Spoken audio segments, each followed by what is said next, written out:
When you hear the term midlife crisis, what do you picture when you hear that?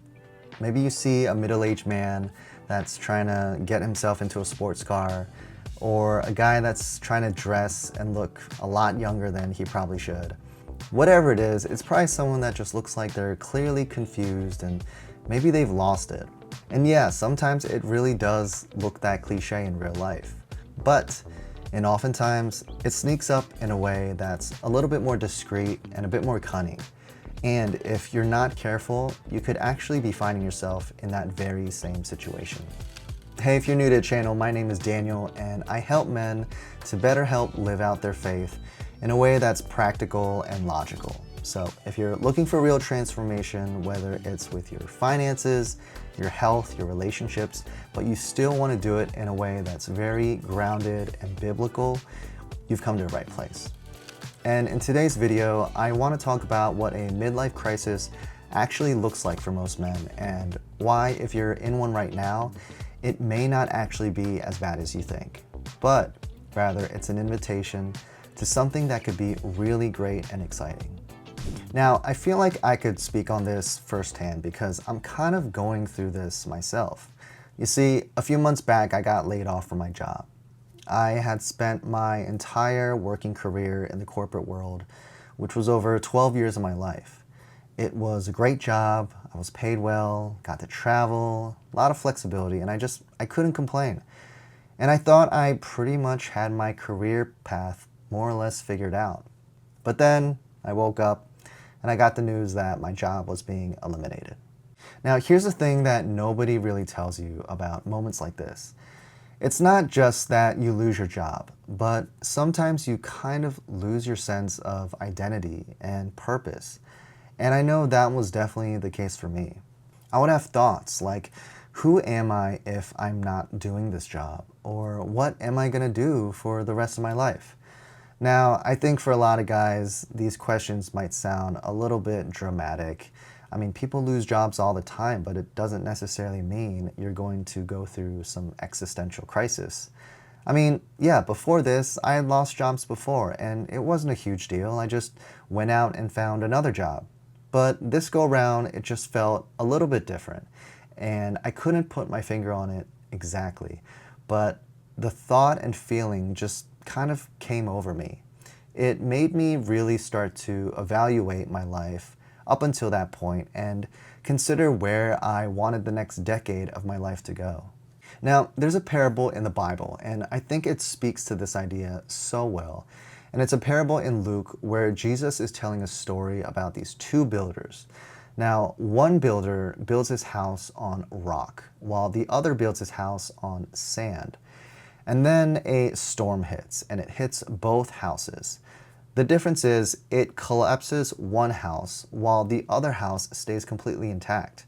And the very simple point that Jesus is making with this parable isn't necessarily to avoid the storms of your life, because storms are just going to come no matter what. It's unavoidable. But really instead, it's about what your house is actually built on. And you find out how solid that foundation is when the storm actually does hit. In this case, the storm being a midlife crisis. Now, let's talk about what's actually happening psychologically, because honestly, once you understand the mechanics of all of it, it stops becoming this scary, messy, confusing thing. Now, for a lot of guys, unfortunately, we do build our houses on sand. That weak and shaky foundation that just collapses after a storm or difficulty in our life. This can be things like our jobs, the title, our looks, what people think of us, how much money we make. And for a long time, those things, they hold up. They work, and society will encourage it, and even your close friends and family will be supportive of those things.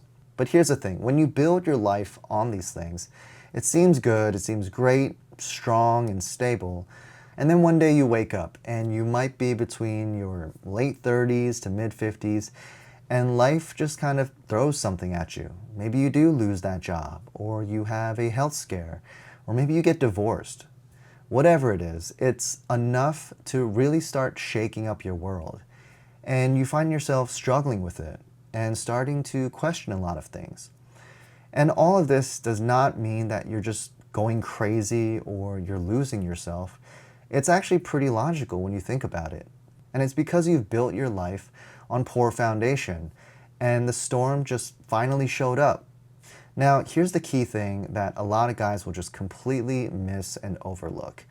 And it's that when this happens, you start thinking that there's something wrong with you, or that you're just being dramatic about things, like you need to snap out of it, grow up, man up, and then move on. But that is honestly the absolute worst approach. And if you do that, you will likely find yourself in the very same situation again, just later on down the road with something else. But instead, by you dealing with this now, it's not you being weak, it's not you being confused. You're actually just facing something really difficult, which in turn makes you more of a man. Real quick, if this is resonating with you at all, if you could please do me a favor and hit that subscribe button. I put videos out like this every week, and my goal is to really just help out men better live out their faith. So you'd be doing a huge service in helping getting this message out to more guys that need it.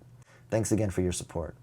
Now, let me give you a few examples of what this could actually look like on a day-to-day, because I don't think a midlife crisis is actually as dramatic as maybe movies make it out to be. It might look as simple as you sitting at the dinner table with your family. You guys are having conversations, everything's fine, but then you catch yourself thinking, is this it? And it's not because you're ungrateful or that something's wrong, but it's because you're just being honest and asking yourself a real question.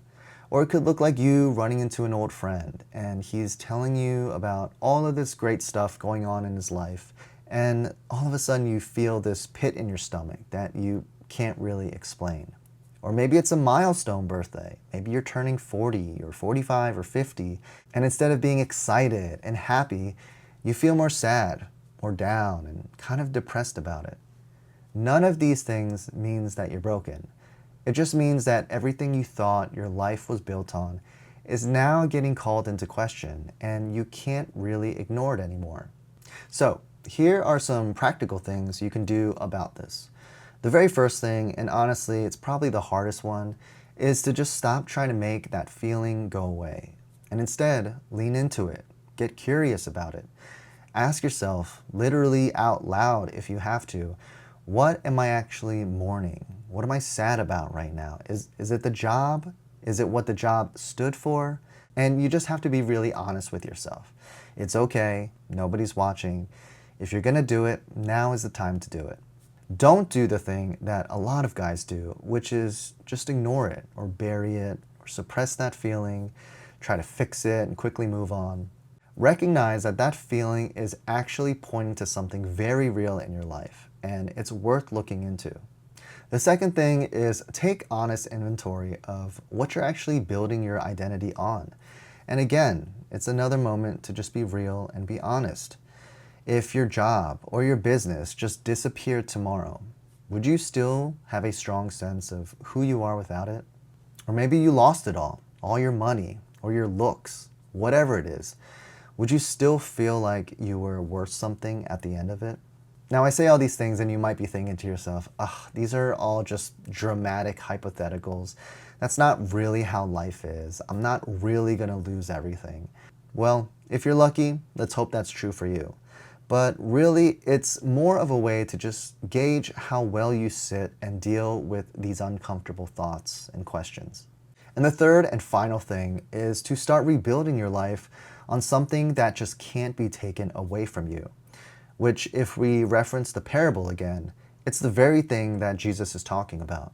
He doesn't say, just try harder to keep the sand together, but instead to build our house on something else entirely. Build your worth on something that's been given to you, not something that you've earned.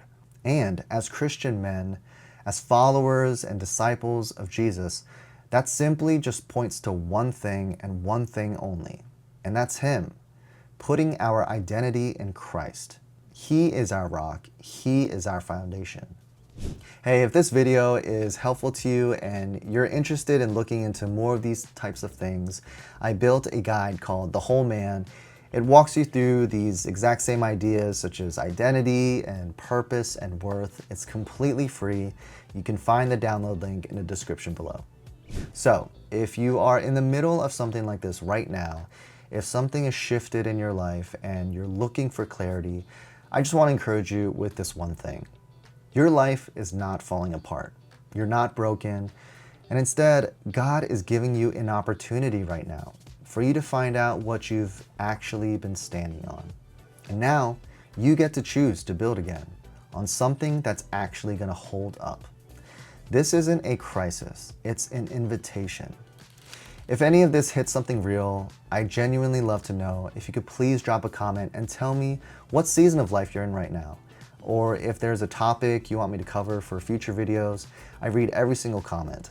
And if you haven't already, if you could hit that subscribe button. I put videos out like this every week, kind of walking through these exact ideas. So with that, I'll see you on the next one.